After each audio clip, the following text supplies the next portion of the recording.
How's my hair look? Fine. I don't know.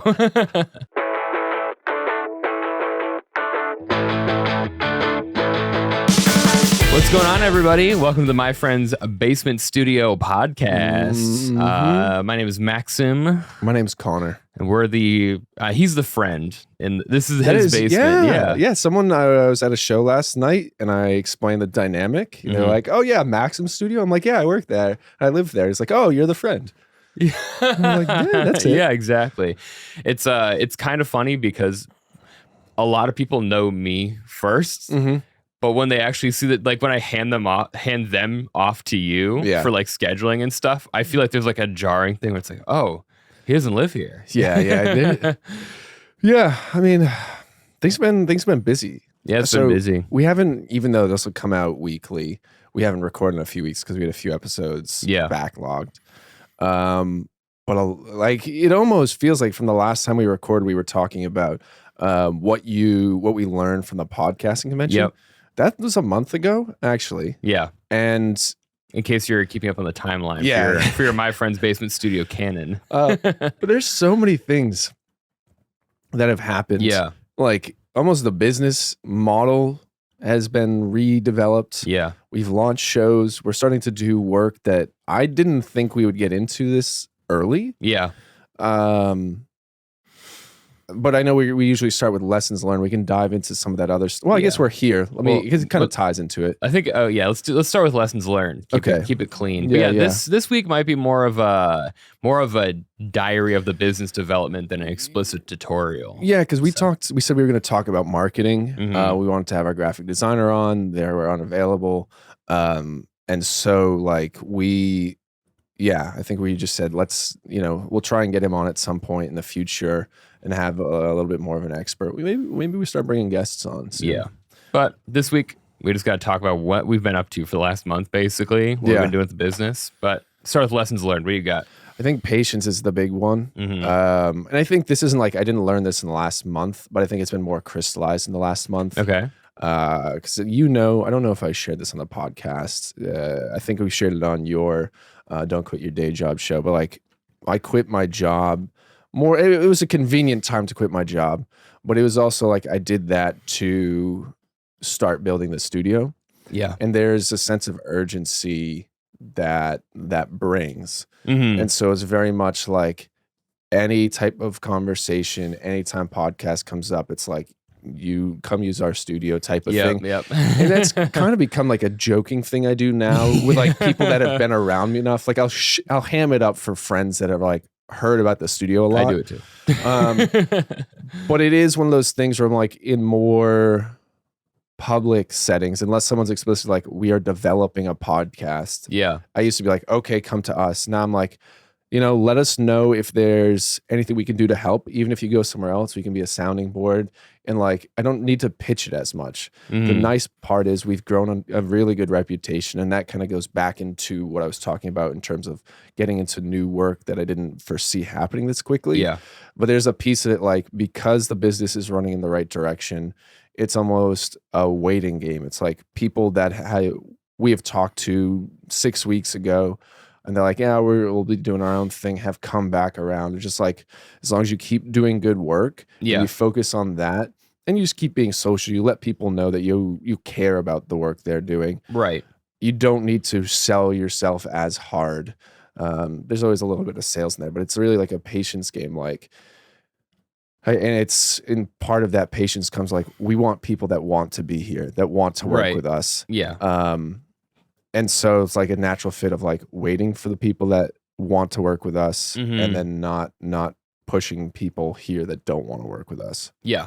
I honestly, like, the way I think about it is like anytime I start something new, I always think about the first year of it as like your freshman year, right? This is our freshman year of having a 6 months podcast into studio. it. Yeah. No, well, so it depends on the timeline you're looking at. If you're looking at when we started building it, it's been over 6 months. But if you're saying from the first client, just under 6 months. But yeah, first client, like this is still our freshman year of having a studio. You think about it.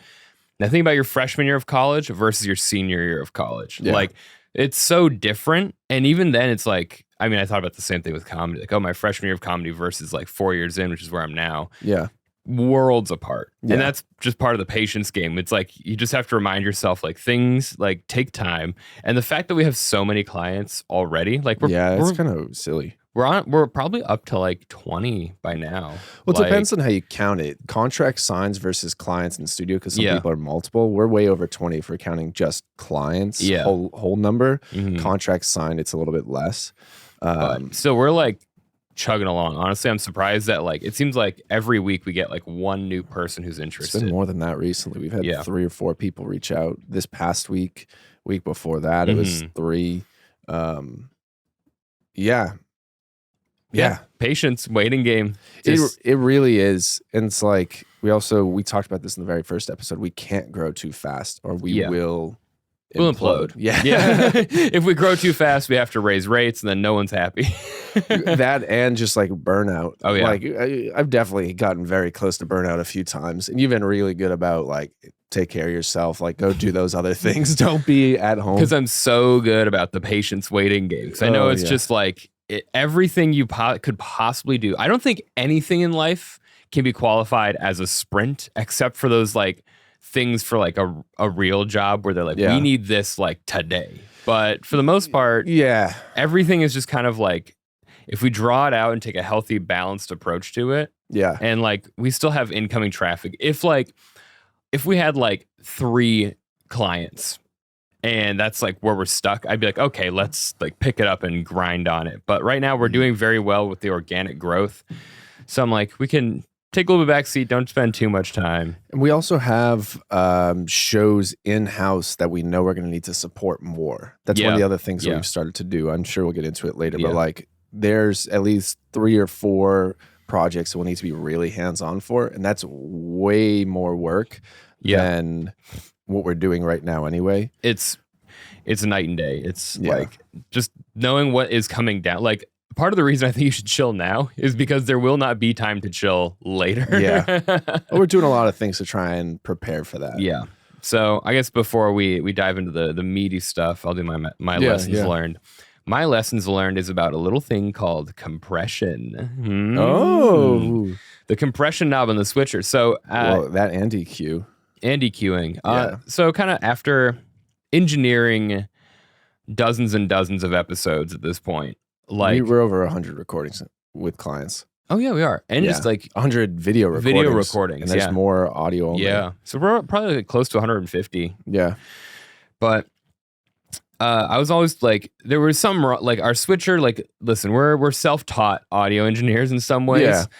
We do know what we're doing, and this you can tell by listening to this that we do we understand what's going on. Yeah. But for a while, I was like, we have shows, right, where people are very quiet, and we have shows where people are very loud. We have shows that bounce between the two. So some shows I can set the gain levels just to whatever the person's normal speaking voice is, and I'll speak that way the whole time. This is one of those shows, basically. Yeah. Then there's other shows where people will speak normally for part of it, or like be really quiet, and then they'll be yelling at each other for other parts. So you're kind of doing a lot of this like gain tracking and trying to make sure you're not peaking all the time. And so this kind of forced me to like, I need to learn how to use the compression like knob specifically on the mixer. And kind of after some experiments, I kind of found it's like, I don't know what the number is. I think it's like the scale is like a decibel scale, but I found like there's a sweet spot for like every person where it's like when you have low compression, you gotta freaking scream at the top of your lungs before it comes in and like cuts it off a little bit. But what I'm finding is like there's a sweet spot for every guest where it's like, most shows are about like 25% of the knob turned up, right? So if someone laughs really loud, it might peak a little bit, but for the most part, all the actual important audio data is like in a good range.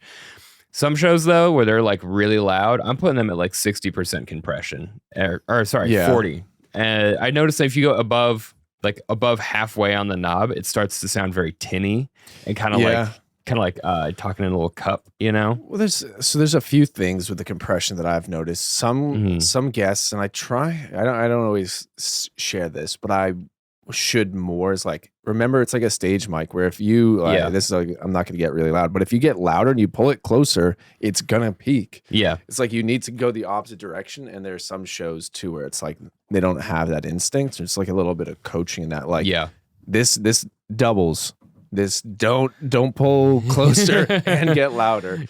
And on top of that, the shows we have with the EQing, I mean, this is all kind of like, I'm sure there's a guide to doing this right, but like with the EQing on the mixer or the switchers, the mixer, they're right next to each other on the table. The mixer, I was finding that guests with lower voices were coming in so much louder than guests with higher voices, and generally people with higher voices were speaking quieter as well.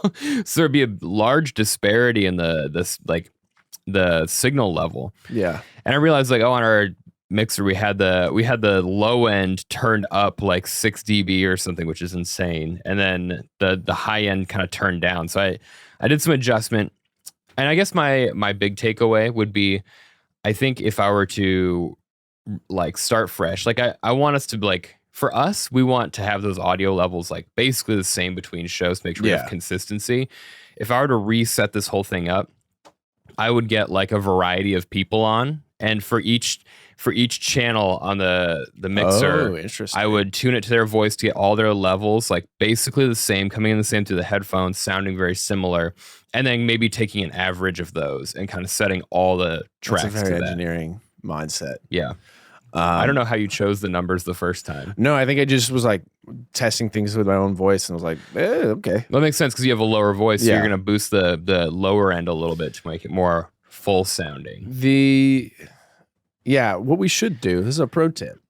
Sweetwater is a very good resource. Sweetwater is who helped us get our mixer, microphones, mic arms. It wasn't like a they just were like, these are the things. Like I sat in the phone with one of their sales representatives for 45 minutes talking about how to set up the studio and like what are our long-term goals, what equipment to buy.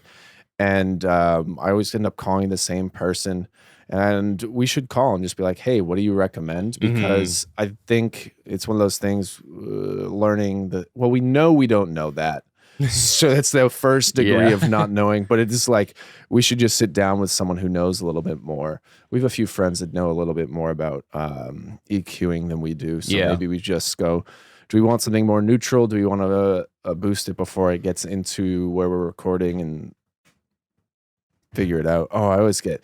I rewatched the first episode, and I don't know if you remember this, but do you remember someone fell down the stairs in the first episode? Yeah. There's a laundry room, a shared laundry room right there, and someone fell down the stairs. Yeah, it was we were just like, okay. And this is a gross little fact too. One of our clients, Shata, pointed out to me last night. She's like, do they have rats in the walls? Oh yeah, we do. This vent, they're like in the ducts, and sometimes they'll hear their little feet. It's been kind of quiet recently, but Shata goes, I heard them squeaking at each other. So you heard them squeak? Yeah, I mean, you heard them talking? That's something we've known since I've moved in. I think even before, because I got in March, my roommates moved in January, and that was like I called someone. And they sent someone over. That's also when we learned the backyard is a flooding risk. And it's been really sick learning experience. But they set something up. And then a few days later, we still hear everything. Or it was a little bit less, but still like not fixed. We called and we're like, hey, can you help with this? And they're like, yeah, here's the number for pest control. I'm like, I'm pretty sure that's your job, but I'll call them. And then they didn't pick up. And I was like, I don't want them to think that I'm getting charged for it. If you can pay out of pocket for pest control, and you can deduct it from your rent. That's coming your way. This is a New York City tip, guys. That's, but they literally stopped answering our phone calls. Oh my God. Our landlord would not pick up the phone. Like, I'm pretty sure if we got locked out ever, we would be stranded outside for several days. I have a key. Well, yeah, there's enough of us here, but it is one of those things where I'm like, I don't know if they would pick up. Like, I don't know where they are. But yeah, that is a thing. But anyway, lessons learned. Yeah, EQing is important. It's more important than you think it is. And maybe we'll pick up maybe we'll see if I can get like an audio recording, like textbook or something, and we can flip through that, or maybe just watch some. Who am I kidding? I'm gonna watch some YouTube videos. Yeah. Well, some of the YouTube videos, and I think this is one of the things that is of interest. It's like a lot of them are just like so like either too specific about a certain project, or like speaking over your head, and there's like too many things going on. You need something in between of like, here's a general guide to it. I know there's a lot of specifics, but like if you have good recommendations, just drop a link in the comments. Like, please, let us know. Please. When I was getting into like electronics before I started college, I found there was a plethora of beginner information and a ton of hyper advanced information on the internet. There wasn't the in between to connect all that. And then when I went to college, I was like, oh, that's where that intermediate stuff is. It's in engineering school. Yeah, but I mean, there's a lot of people that talk about gatekeeping. You know what the biggest gatekeeper is of all? The noise gate on the mixer. College. College, yeah. College is literally, it's like, you want the information, pay $60,000 per year. Yeah. But we're not here to roast college. We're not here to roast college. We're actually here to talk about how we've developed as a business. So, timeline-wise, starting from... we went to the podcast events, that wrapped, and then I think the first big thing we did was we finally launched our website. Yeah, it was about 3 or so weeks after that, and at the same time we launched the first video podcast launch with us, because Female Intern has been out for a while. That show's doing really well. Check it out on Spotify. But S&D is the first video podcast, and they're also treating it a bit more like a business. Female Intern is too, but it's a different like growth strategy. Yeah. But S&D is like clip heavy, like grow the social medias. And so those things almost happen at the same time, which wasn't the plan, but then they happen at the same time, and I did not get much sleep. Yeah. So I guess first, let's start with the website. Yeah. So website. And branding, same time. Same time. So we have a graphic designer who is doing our branding and the website stuff and general kind of content look and feel for us. Website looks dope. You can check it out at myfriendsbasement.com or myfriendsbasement.studio. I think Justin, our graphic designer, said he wants to use .studio in a lot of the branding. .studio is so much better. Yeah, it's pretty sick. Yeah. I would even say when you type in .studio, it goes to myfriendsbasement.com. We should switch that. I know how to switch that. Hell yeah. Okay, yeah, because let's go .studio. Because .studio, I think it's one of those little marketing things. It's like, when you do something that makes your brain feel good to look at it and type it in, do that one. Do that one. So we launched it, and then we launched a bunch of posts on social media, and that actually went really well. I think our social media isn't growing at the rate that I would have anticipated. I think we're having a lot of follow with people that come in here. Yep. But that day when we launched our branding, we got a ton of shout outs. We had a client who comes in from LA to record here.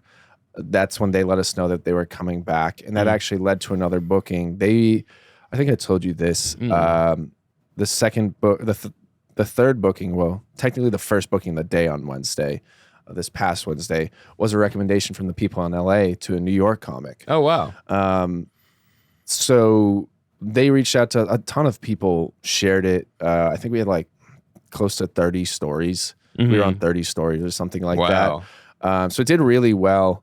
I don't know if the algorithm loved that we funded it, because after that our stuff did not get shared as much. Yeah, that's okay. But for us, it's like we're not trying to reach the random people on the internet. For the most part, where we want to reach friends of friends, potential clients, because that's where the creatives we're targeting are. Yeah, and so website, I mean, there's a lot of conversations about how it looks between me and the graphic designer, and like the landing page, all the copy, all of that stuff. It like our open mic is listed on there. But we kept it really simple. It's basically a home page, the open mic page, and then like a services page. So this is one of the things that was really discussed when we were building the website was, do we list our rates on there? Yeah. And we met with another podcast. We had just a sit down Zoom call, and we were already kind of leaning this way, but they're like, don't list your rates. Yeah. which I think was actually a really smart thing to do for a couple of reasons. Like, we're not trying to hide what we're doing. We don't change rates. Everyone, if any of our clients talk to each other, they're all getting the same rate. Some people get the 4-episode discount, which is a thing we're like, we need to figure out from our business end, because it's like, it's a bit of a gray area, and we've come into some problems with it. Yeah. But like, there's no pulling the wool over anyone's eyes. Right. But I think it's a few things, which is like, some clients do ultimately want more. Our base package is, you come in here, you record, we do our cleaning through Isotope and Adobe Audition, then we EQ it, and then we send you that package. We're not cutting things like random sections. We're not doing any of that more hands-on stuff. But for what you pay, you get the recording time and you get the final product, quote unquote final product. But there are some people like that are now requesting for us to do editing specifically, or editing on top of the recording, and that is more time, which means that we should be compensated a little bit more. But it's hard to like write all of those details into one description services page. To be like, there's just so many little nuances that it would get really confusing. But the other side of it is, if we don't list it, people have to ask us, and then we have to start having conversations, which is, I think, really when we get to show off our strengths, because we get to talk with people about how much we care about their project.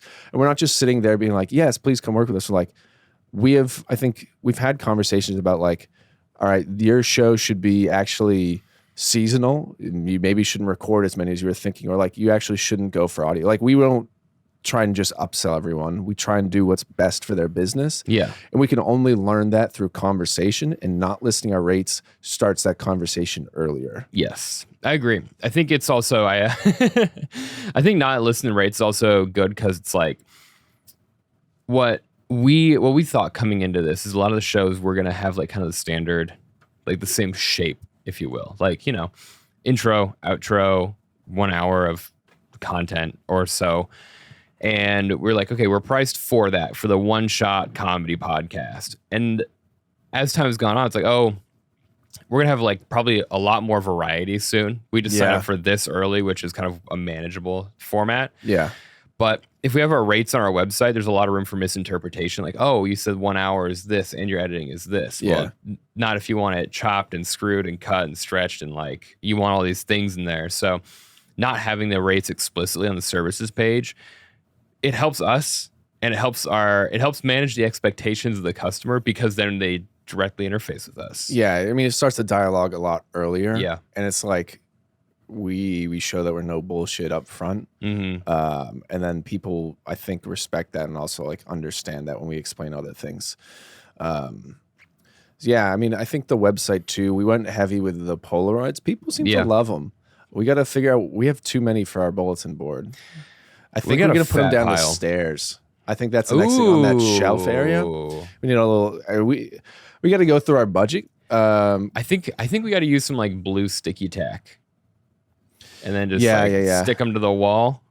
Yeah. A big row. I think that'll be we should get some of that. I mean, I think, we went in that direction on the homepage and the services page, which I think is nice. Like, a lot of what we try and do is showcase the people who are here. Yeah. I think in general, I've boiled it down to us doing two things when it comes to marketing or like social media, which is explaining the value that we provide to our clients, then amplifying our clients. Yeah. They need to know what we will do for them, and then we know that they know we will support them. Yeah.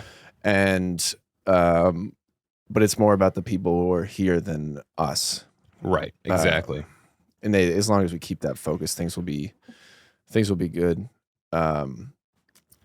We call that a podcaster's sneeze. Oh, so silent. Fun fact. So the college radio station I worked at had a cough button. And if you're familiar with a cough button, you press it when you're coughing and your mic gets muted. It's kind of fun. But so many people would ask, oh, does that insert a cough into the track? Like, like people want to listen to that. Normal. And like, some people were comedians that did that. And then other people were like journalists. I'm like, I don't think you're joking here. I think you're confused. But yeah, I think that was one of the directions we went on the website. The Polaroids have been we need to buy more of the printable things. We have our last cartridge left. Yeah. But I think that's a good investment. Oh yeah. People love them. And honestly, we get shared so much. I love, one, we do it. So if you're not following the Instagram account, you should, My Friend's Basement Studio. But what we do is like when someone records in here, we take a picture of them and their guest with a Polaroid. And then later Connor will take a picture, like an Instagram story of that Polaroid over the space, like kind of overlaid, and tag them both. And what's nice is like the people whose podcast it is usually share it. The guest usually shares it. And it's kind of good for getting the word out. But it's simple. I love when a show comes here and they have a guest, and when they're getting set up, the guest is just looking through the wall of Polaroids. And like, wow, a lot of people come here, you know? Yeah, it's really nice. And it's just like like the Polaroid too. It's again showcasing them. It's not, we usually don't say too much unless it's like take a listen, but a lot of the shows still haven't launched. So it's just like, get ready. Yeah, dude, we can talk about, okay, so website, love the website, looks great. We kept it simple. We kept it straightforward. We also have this podcast on the landing page there, which is kind of cool. But moving into launching podcasts now. Yeah. So I've been thinking about, I'm like, we have a few podcasts that have launched themselves. And our big one was the S&D launch recently. Yeah. And seeing what that has encompassed, I'm like, oh, wow, this is probably the next phase of our business, is shows fully launching, wanting clips, wanting like sub videos, stuff like that. Just like all these like little elements that go together. And it's there's gonna be a lot on the horizon, I think. Yeah, I want to say this too about the launch just before we move the website, before we move on to the launch fully, is that we launched a lot of the same time we did a big campaign on Instagram that we launched the website. But the website, the intention was for people to reach out to us and learn more about us through the website. Yeah. But still, for the next 3 to 4 weeks, how long is the website? Maybe 2 weeks, 2 to 3 weeks. Everyone was still reaching out to us on Instagram. And that's still happening. That's where we're getting the most traction. But just now, we're having people reach out through the website. Nice. Which is interesting. I'm curious to see how people start to figure that out, because someone recently, and this connects back to the S&D launch, we are cutting clips, so the social media clips in-house for S&D. And someone saw a clip with your wife in it. My wife. And congrats. Maxim also got married. Yeah, I guess that's crazy. Between the last podcast and this one, I got married. Real wedding to come sometime next year or something. But I got courthouse married. So congrats. Thank you. So they saw the clip with my wife in it. Yes. Clicked on, because S&D tags us, which is very kind of them. They go to there, and then they go to our website from there, and then send us a message versus just sending us a DM. Yeah. Which was an interesting thing. It's just like a lot of the business side is tracking how people engage with us and putting more effort there. And then we also had a bigger comedian just be like, do you want to just edit things for us? So I think we'll talk a little bit more about that in a minute, but it is just like the website, the intention of the website was to have people reach out to us through there, but people weren't, and now people are slowly starting to migrate. Because I think what it is before, it's like, okay, we know people knew us personally, and they're like, okay, well, I'll just hit them up and we'll talk. But now people who know us less and less, or even who might still know us personally, what they're going to do is they're going to go to the podcast Instagram. They're going to see it and be like, okay, I want to know more, but maybe like I can save a few steps by just going to the website and reading what they offer and stuff. So it's like, before it was like, okay, people are coming to us, we send them our whole spiel and our rates and all that. But now it's like all that, everything but the rates is taken care of, where it's like, oh, they can go to the website, they can look, see what the services are, see like kind of what the vibe is, and then they can reach out through there to get our rates or set up a tour and stuff like that. So, well, I also think it's just another pro to not having the rates on there, and I just realized that is if we had just the rates of our recordings, we would have pigeonholed our business. Yeah. We would have said, oh, this person reached out just for us to cut clips for them or just to edit their podcast. They would have been like, oh, it's just recording. Right. So that's another pro. I just realized. Definitely is. Because I think in my brain when we started this, I was like, yeah, just recording is fine. But then once we kind of got rolling on it, I was like, oh, this could be like so much more. And we can have just recording as like a side piece to our main business. But in like 4 years, who knows if we're even going to be doing, we'll be doing recording. I think it'll be a subsection of our business, which has always kind of been the thing. Yeah. In some ways. But I think the demand for recording is, you know, it's as big as it is. It's like, okay, demand for recording is $12. The demand for cutting clips and other social media services is like $36. You know, I don't know. Yeah, it is. I don't have a quantity, but like, it's those aren't the real rates. Those aren't the real rates. Yeah. No. But so talking about the S&D launch happening at the same time, S&D launched, and we have a launch guide. We've talked about it on this show. Mm-hmm. The launch guide is a lot of higher level stuff of like, here's what you need to know, but you're still going to need to figure out some stuff. Yeah. It's like, here's kind of a checklist for you.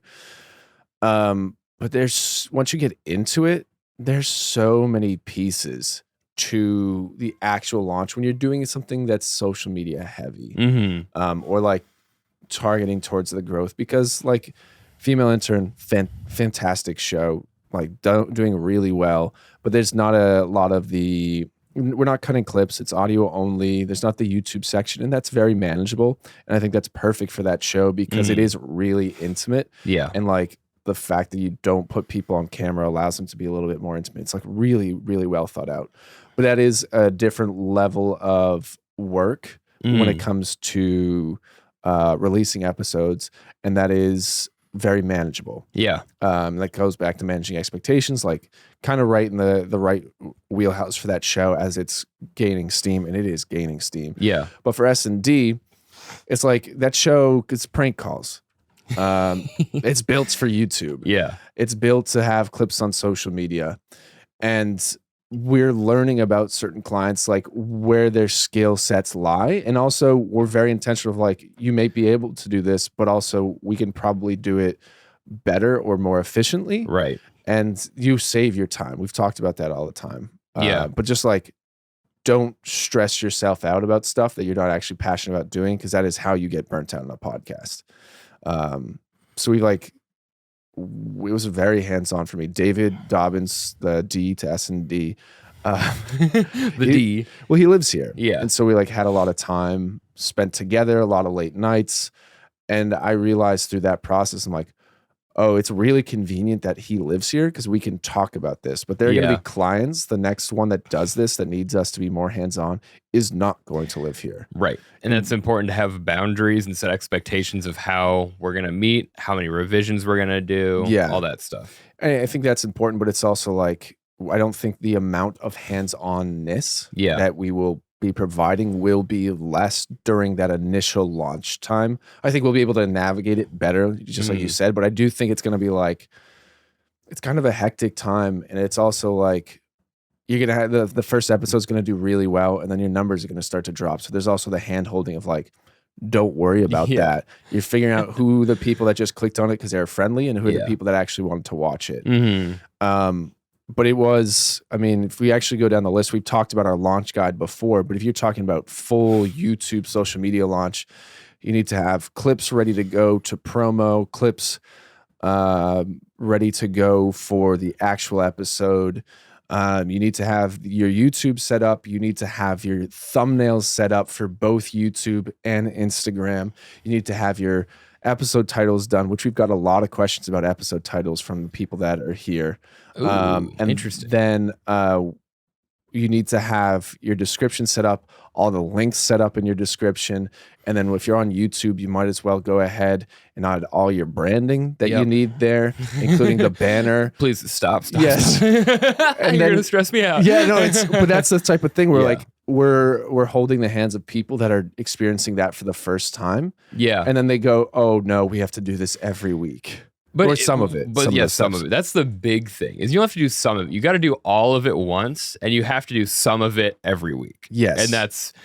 And usually like when you start getting into it, you can make your clips and your thumbnails more formulaic, so you can keep making them. But if you're going to keep doing unique ones every single time, it can be a lot. But also it's like, dude, we're taking care of your editing and the recording. So yeah, I mean, you got free time to figure that out. Or you can pay us. That's the piece of it. Like, I actually didn't even think about it until just now. I didn't think we would be that hands-on during anyone's process, in part because we've just always done it ourselves. Right.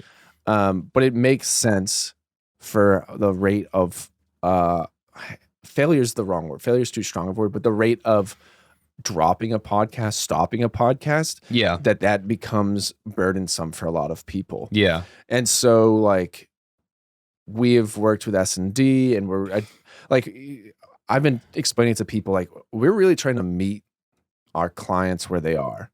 If you're here to record with your buddies and have a fun time, we have the perfect setup for you. But if you're trying to turn it into a business, set up a Patreon, maybe go after sponsorships, that's a whole different mentality. And like, I don't think either of us have ever been like pushing people into something they don't want, which is something I already said up top. But like, if people do want it, then we are ready to deliver it. But we also really need to be clear about like, this is what the work is going to be. And like, here's how we can help. And like, I think we're going to have 3 or 4 more of those conversations, maybe even before the year ends. And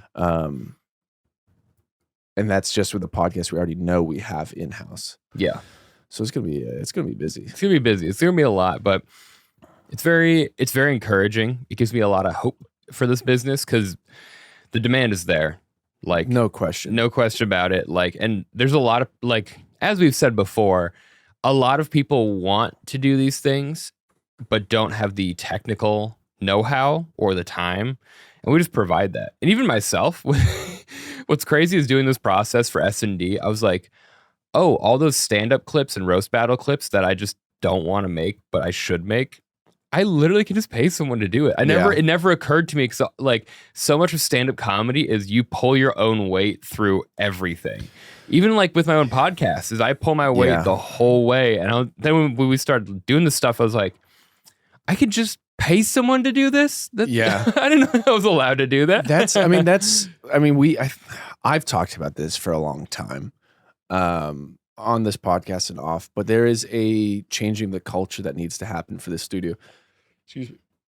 There's a changing of the culture that needs to happen for this studio to be successful, which is that comedians, stand-up comics in particular, need to get over the individualistic mindset. Yeah, we're alone on stage. Yeah, it's probably better to write alone for a lot of reasons, but also like we are in this creative venture together, and like we need to recognize our strengths and weaknesses. Yes, and find people that make our weaknesses stronger.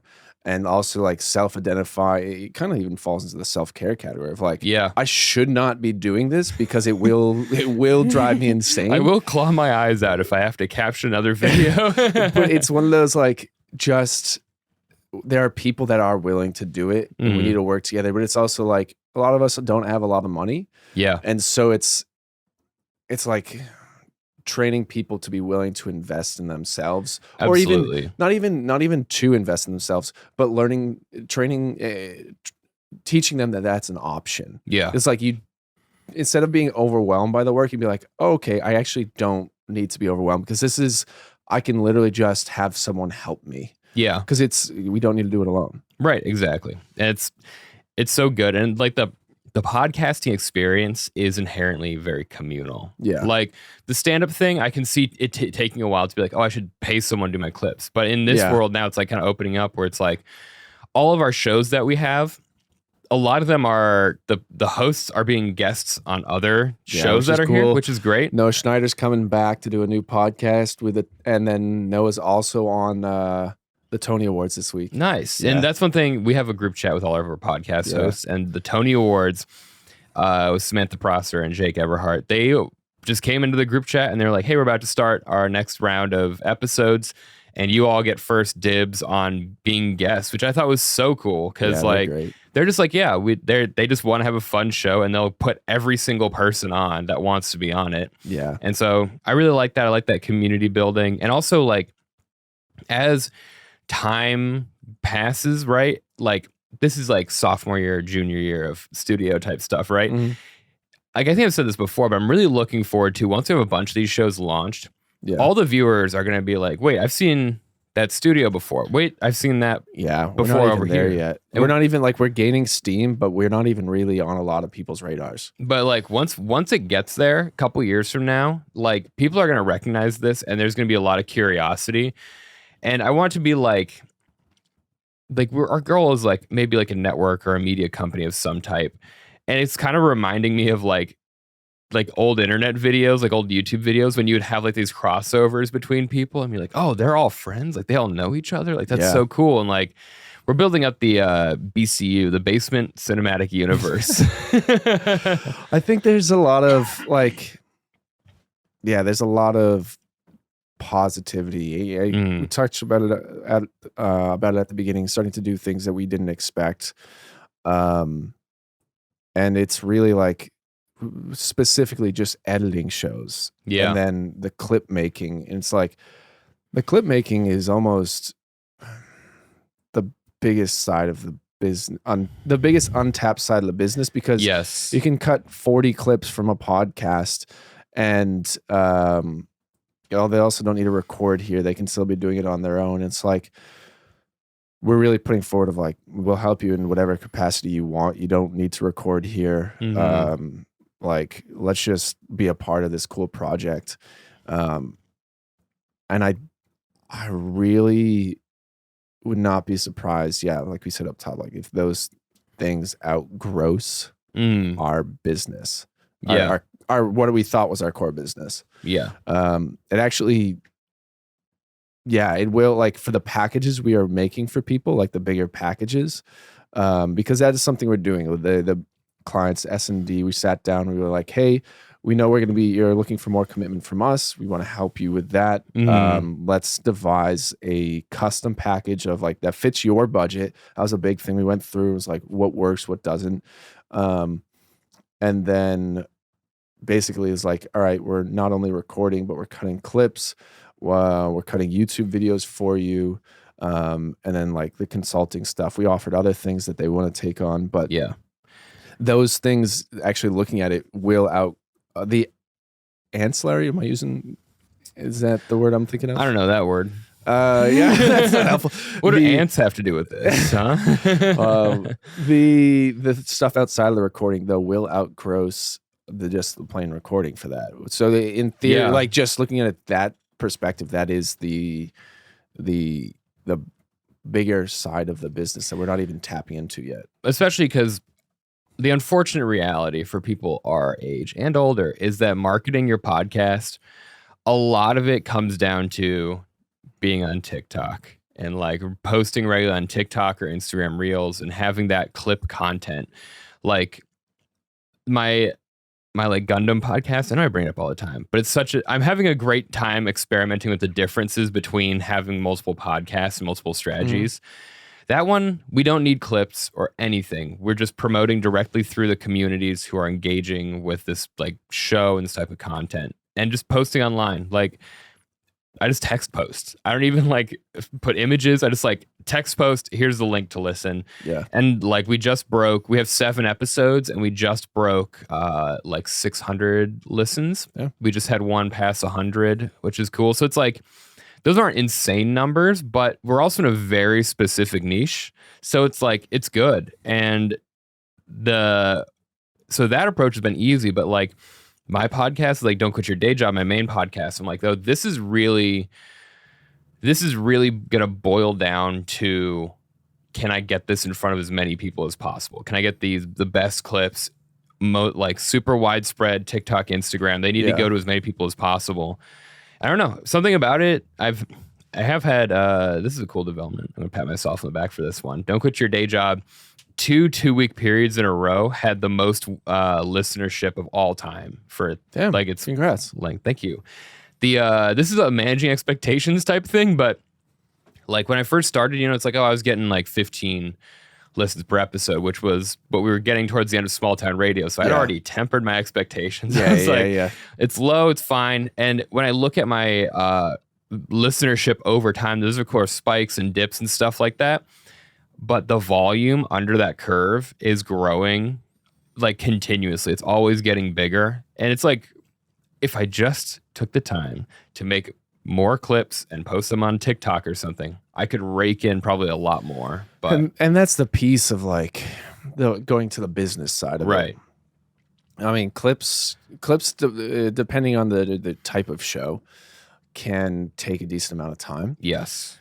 And so it's like, that is the decision of like, how much commitment am I going to give to this? Yeah. Because I know I can grow it but I need to either do it myself or I need to pay someone else to do it. And it's just like a listen, money motivates. You pay someone to do a clip, they'll do it. Like, oh yeah. If you told me, if I was sitting there at my desk, like, ugh, I should make a clip, and then you were like, I'll give you $30, I'll give you $40, whatever it might be, I'd be like, okay, yeah, I'll do it. Yeah, I think one other fun development is we have gotten to the point where we're seeing all this stuff coming up. Like we know our volume under the curve is also growing. Yeah.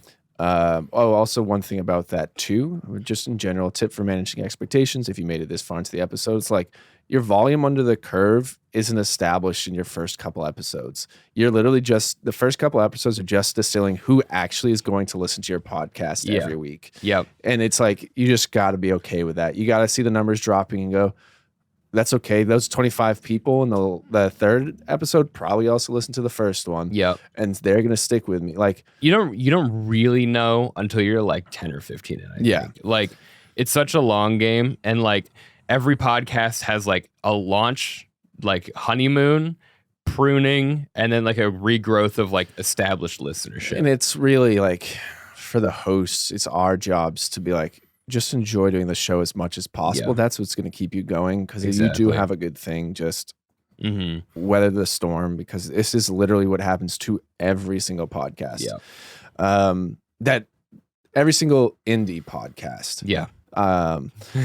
Because there are podcasts that launch with huge backings, but that's not us. But yeah, the exciting thing that's happening too is as we see us starting to grow. Excuse me. And I don't know if we talked about this last time, but around the last episode we recorded, we decided we weren't going to be taking money from the business, and we were going to reinvest it. And boy, do I wish I had not done that approaching Christmas time. Huh? But we're making some.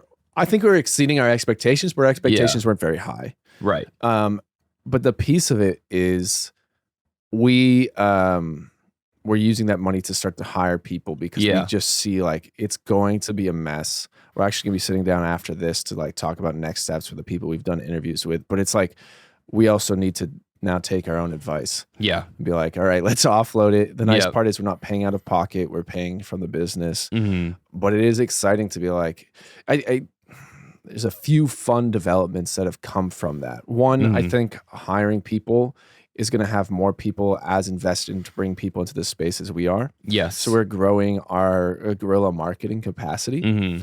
I do think there are downsides potentially if like working relationships don't develop the right way. Like it could be bad, because we only have positive word of mouth right now. But it's like, I'm not worrying about that stuff. Yeah.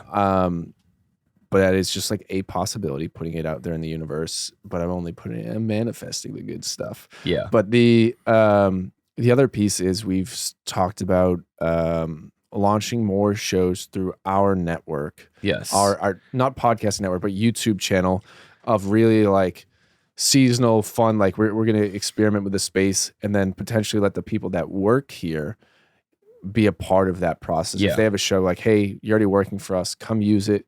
Come develop it. The caveat is it's going to be promoting the larger brand versus just being your own show. Because in a nutshell, it's like, instead of helping someone produce a podcast that's all theirs, this would be us producing like video content that's ours, but allowing them to have the ideas and like and produce it's like they're happy if they want to rent the space or something and do their own show. Of course, they still do that, and like we can talk about what that looks like in the future. But there is a piece of like, I mean, if this grows, if our personal brand grows, there's more opportunities for people to get paid. There's more clips to be cut.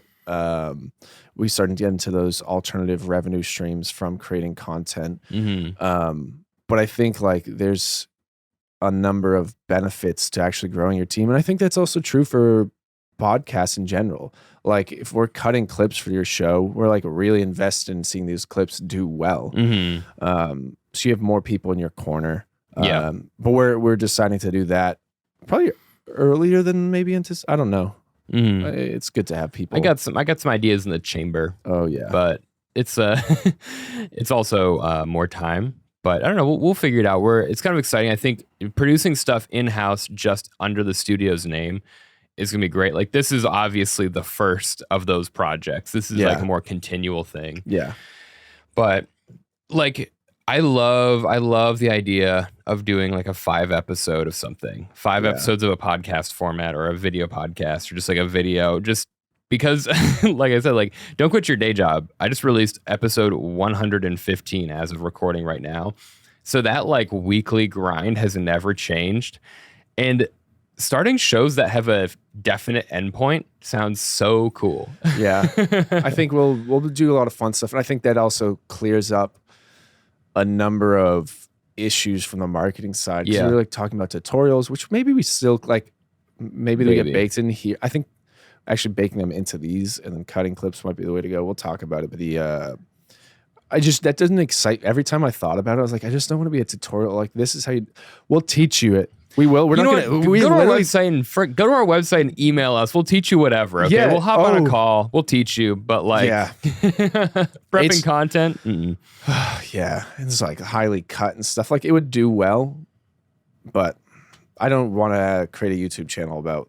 I've already tried that once during the pandemic. I was like, this is not me. Yeah. I applaud anyone who does YouTube tutorials. You all are angels. Okay. Yeah. But I don't know. That's not the vibe. Do we want to, I know we're kind of coming towards our time. Do you want to talk about the positives from the week? Before we get into that, I do. Yeah. You touched on something very briefly earlier that I do want to get your thoughts on. Yeah. Episode titles. Oh, yeah. So what have people been asking? They're just like, how would you do it? Because you look at a lot of podcasts have different ways to do it. If you look at older, more developed podcasts, they're formulaic, and there's nothing wrong with that. It's like Joe Rogan Experience, JRE episode, like one, and just a number name of guests. Same with like Two Bears, One Cave, and then other shows like have a little bit more of a clickbaity title, but then still that after.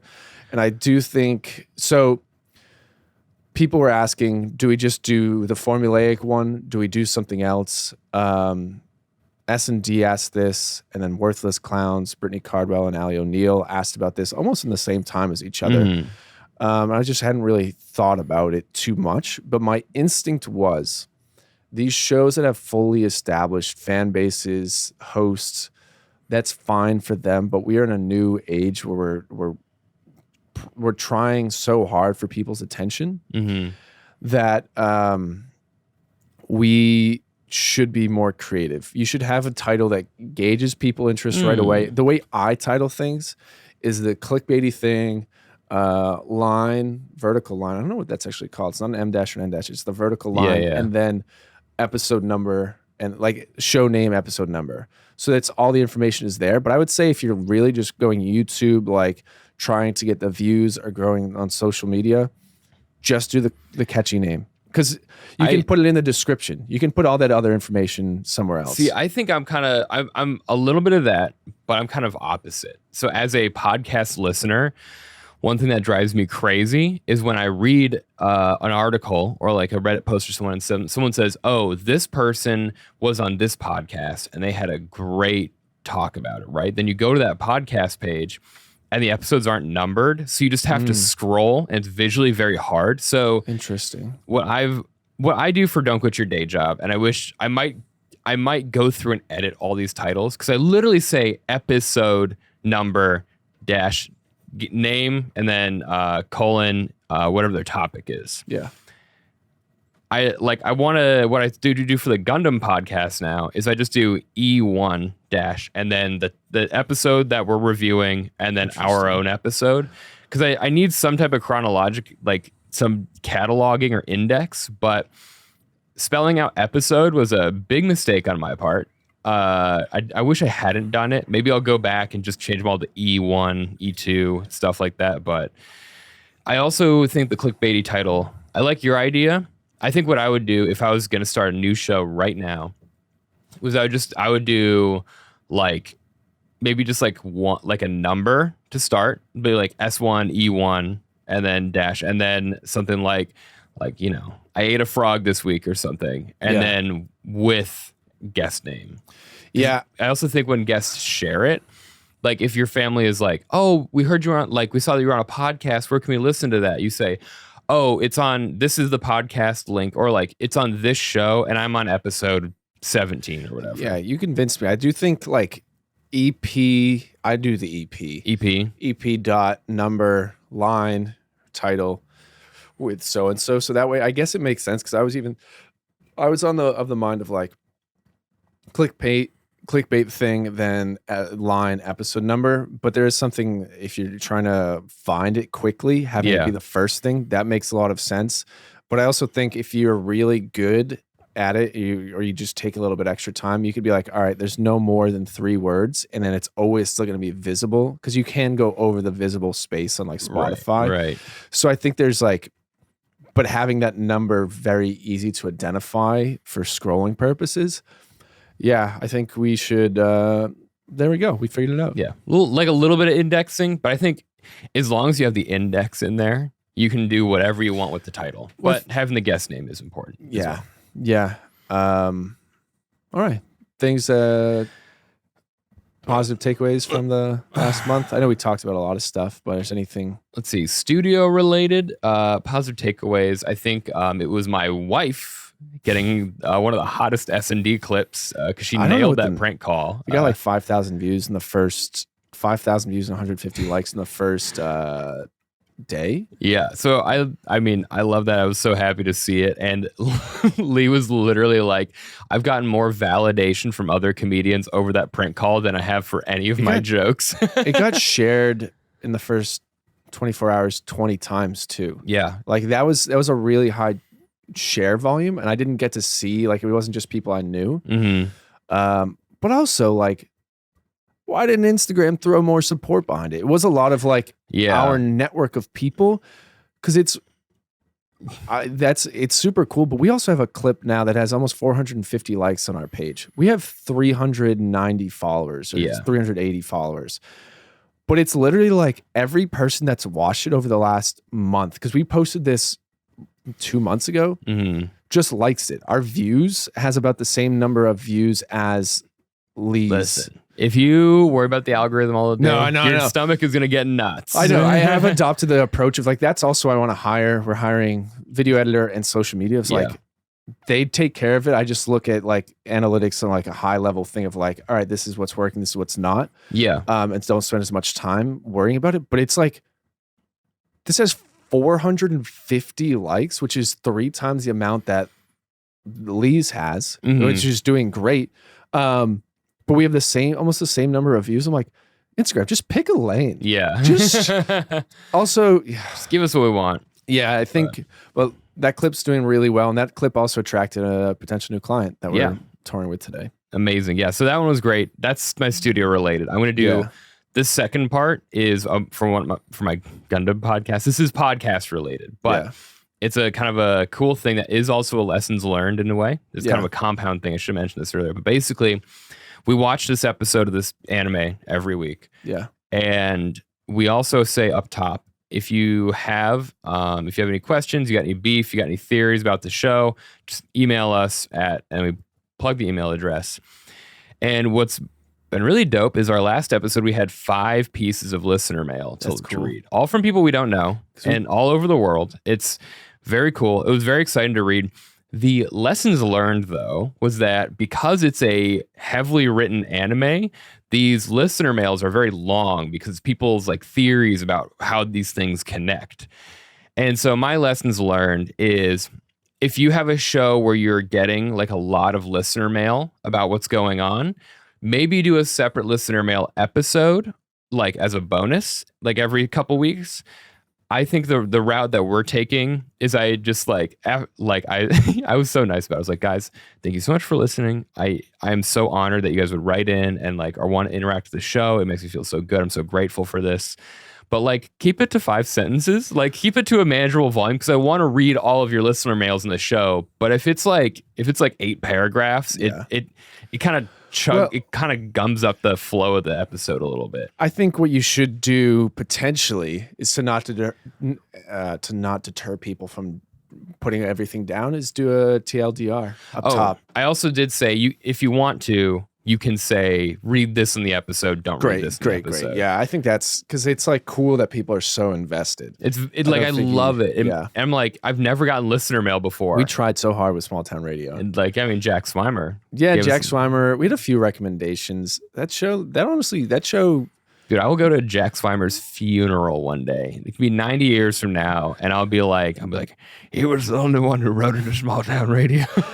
Honestly, we could do that as a limited run. I think that might hit. Ooh, a small yeah.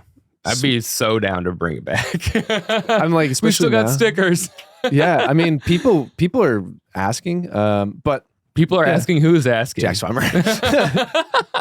Mike Karthus asked about it too. Nice. He wrote in, didn't he? Yeah, a few people did. Amber Schottky wrote in. But I think maybe we just throw that back in. Maybe that's kind of one of those early ones we just like get the troops rallied. Yeah, I think that we should do that. Because I know we talked about doing a reunion episode, but now that we want to do an in-house podcast, more like 10 episodes. Yeah, a real.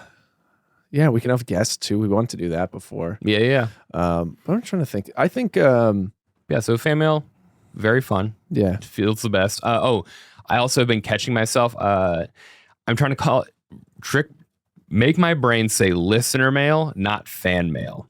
I want listener mail because I think fan mail sounds a little, like everybody loves us. You know? Yeah. Listener mail, I think, is a better way to go. But keep it short. If you want to get listener mail on your show, if you're the type of show that will get listener mail, my recommendation is either put it all in a separate episode or just have a way to instruct your listeners. I mean, like, keep it short, keep it a reasonable length, you know, because it's literally like I read 2 emails up top this episode that were like a little bit quicker, and then there was 3 at the back end that were heavier. So we got through all of our stuff, and then I just speed read like through all these, like every section. Okay, what do you think? Okay, next, like and it kind of interrupts the flow. So just keep it short. But if one of you has made it here, all the way down my chain of links and projects, I am grateful. It is a wonderful experience, but you got to keep quality up, keep things rolling. You know.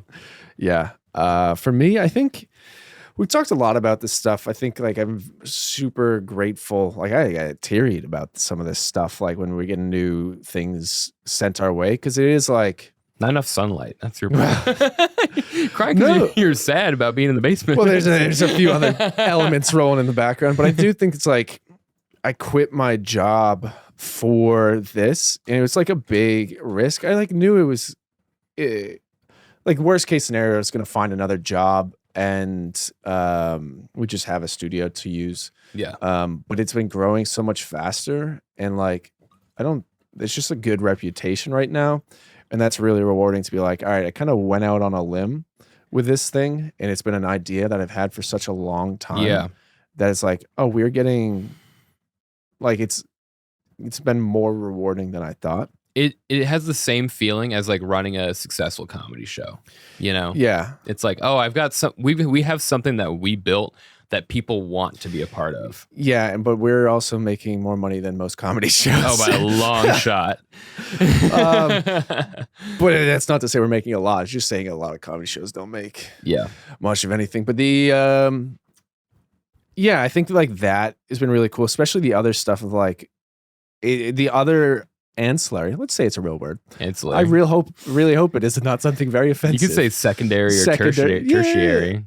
Primary, secondary. But it's proving that we're becoming an authority in this space. Yeah. Which is the ultimate goal of like people just like, oh, we're going to turn to these people. Yeah. Because it's like, we don't know where else to go. This is a useful resource, and they've proven that they're doing it well. Mm-hmm. So that's very rewarding. I'd say the other thing, we started a Reddit, which you're taking care of. And I feel like those little things of like, I got my thumbs pounding away out there. It's just like helping other people with that stuff. That's kind of what this business is about. And it's also like, there's just like so many of the solutions to technical problems that we've had in this studio or other work has been figured out through Reddit. Yeah. So if we can help other people, like we can grow, like we can help any type of shows, but just being like, oh, we're getting more involved in the broader podcasting world, I think is really cool. Yeah. I mean, I basically this week, I mean, you can follow us on Reddit. I think it's my _friends_basement.